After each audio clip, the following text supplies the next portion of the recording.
Quand tu jettes un coup d'œil à ton plafond, est-ce que ça ressemble à un tas de fromage ricotta qui te regarde droit dans les yeux? Oui? Ok, on dirait que tu as ce qu'on appelle un plafond popcorn. Hé, mais qui a mis ça là-haut? Et ce n'est pas une blague, ces horribles bosses sont vraiment dangereuses pour ta santé. Contrairement à cette délicieuse friandise beurrée que tu engloutis avec joie au cinéma, ce genre de popcorn, c'est-à-dire le type de plafond, ne devrait pas être près de ton visage ni même de ton corps. Et même si tu ne vis pas actuellement dans une maison avec des plafonds popcorn, je peux t'assurer que tu en as déjà vu quelque part, n'est-ce pas? Que ce soit la maison d'un ami ou d'un parent, on trouve dans de nombreuses demeures ce genre de plafond couvert de bosses et de crêtes installés au-dessus de ta tête.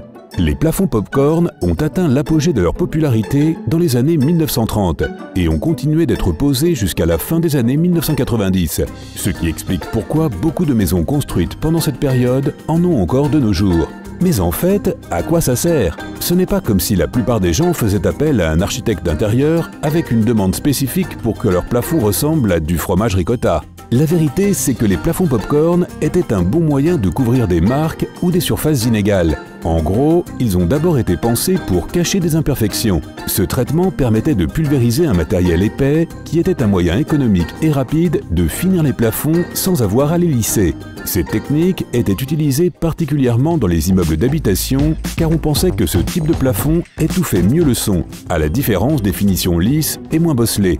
Mais une fois que tu connaîtras les dangers des plafonds popcorn, tu ne voudras plus jamais en avoir un au-dessus de ta tête. C'est parce que non seulement ces revêtements recueillent la poussière et sont, vraiment laids, mais ils contiennent en plus une substance toxique appelée amiante. L'amiante est constituée d'une quantité de fibres cristallines naturelles qui sont très difficiles à prononcer. Chrysotile, anthophyllite, trémolite, crocidolite, actinolite et amosite. Ce qui fait de l'amiante un matériel de construction intéressant, c'est son incroyable dureté et sa capacité à résister à des températures élevées. Il peut également être résistant aux produits chimiques et même à l'électricité.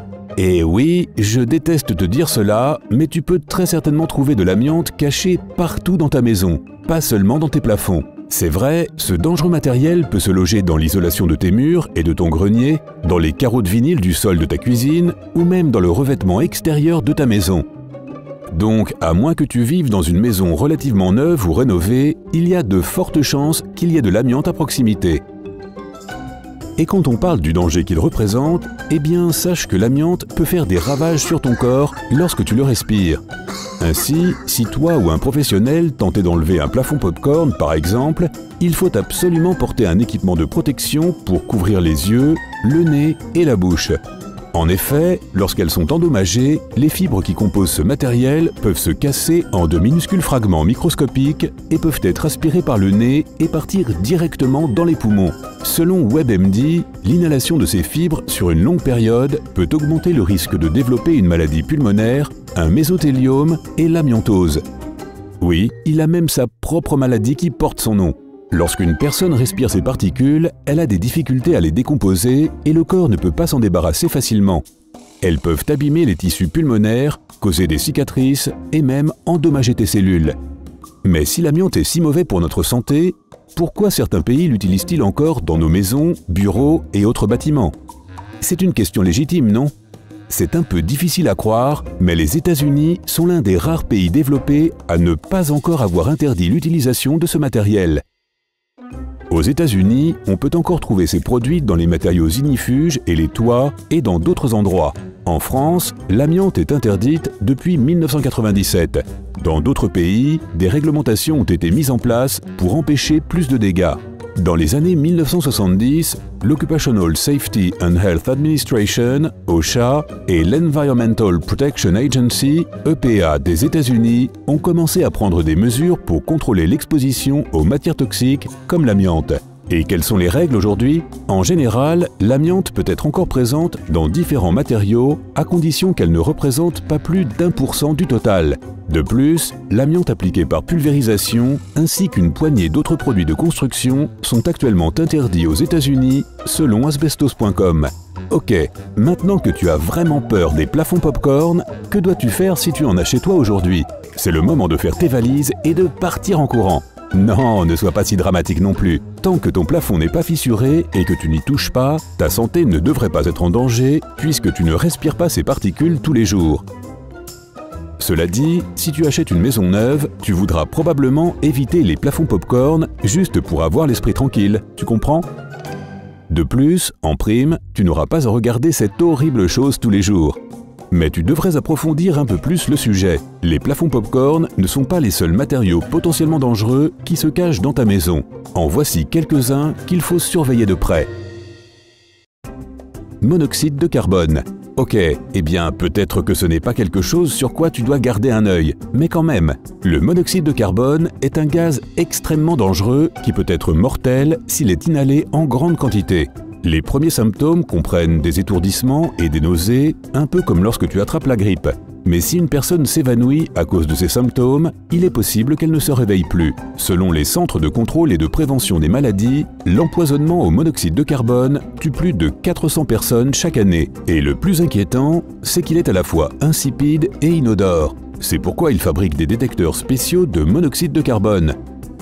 Donc si tu n'en as pas déjà un, tu devrais vraiment l'acheter pour ta maison, sans oublier de changer les piles 2 fois par an. Parmi les appareils typiques qui peuvent laisser fuir du monoxyde de carbone, on peut citer en exemple les appareils comme les chauffages au gaz, les chauffe-eau, les poêles et les cheminées, pour n'en nommer que quelques-uns.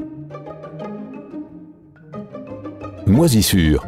Ne crois pas qu'on parle ici du cas typique où tu vas faire tes courses, tu achètes du pain et quand tu le coupes, tu trouves des choses vertes et blanches dedans. Ce truc inesthétique et parfois puant est connu sous le nom de moisissure.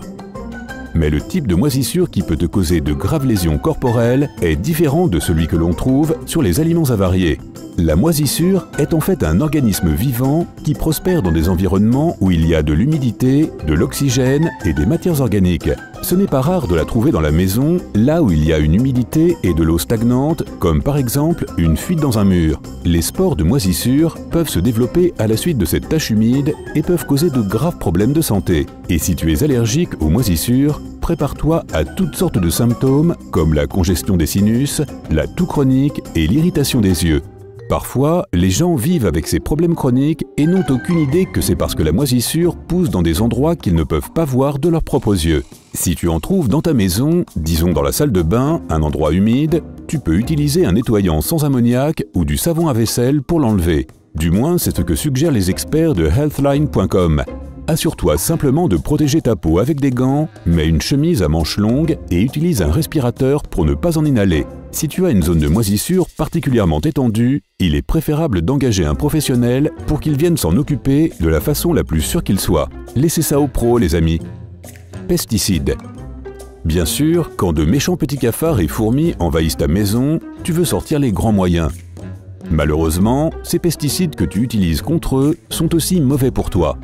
Bien sûr, il est acceptable de les utiliser de temps en temps, mais une exposition prolongée aux produits chimiques ou une utilisation incorrecte peuvent causer de graves problèmes de santé. Pour éviter cela, nettoie toujours ton insecticide une fois qu'il a servi et assure-toi d'entreposer les pesticides loin des produits alimentaires ou de tout ce qui touche ta peau. La meilleure solution, c'est de les mettre sous un évier ou dans le garage. Et surtout, garde toujours ces produits chimiques loin des enfants et des animaux de compagnie. Ta maison commence à ressembler à un piège mortel, tout droit sorti d'un film d'horreur? Ne panique pas, tant que tu apprends à reconnaître et isoler les matériaux dangereux de ta maison et même ceux que tu ne dois pas utiliser, tout devrait bien se passer.